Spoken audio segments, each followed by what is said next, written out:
Unit شو مشكل؟ for the expedition not start. Checking fuel system. Remove the fuel hose and check. Start.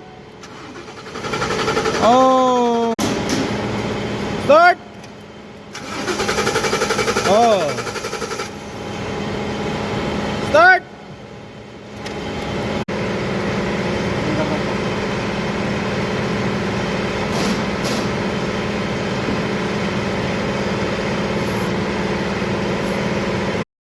Hello guys, we are replacing a fuel pump module and fuel pump assembly.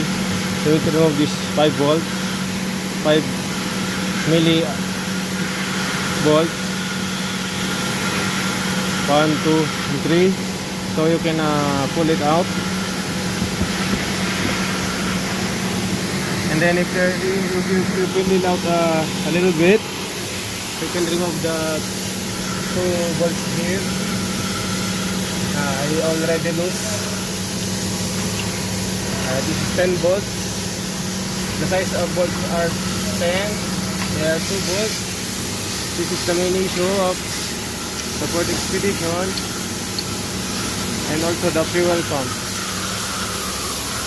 The fuel pump, I remove it.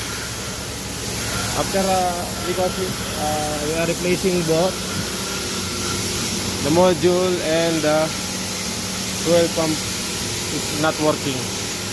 So remember, you don't only replace this one, you need to clean the connector so the connection is good, there is no shorted wiring or short circuit, and the fuel pump module and fuel pump assembly is working.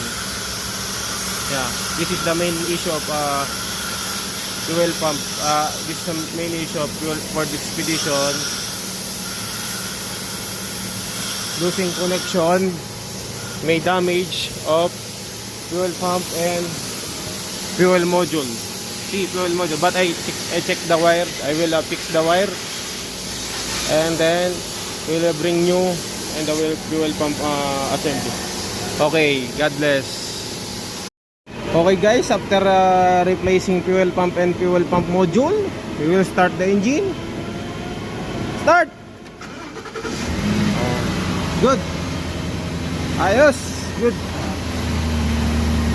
One click.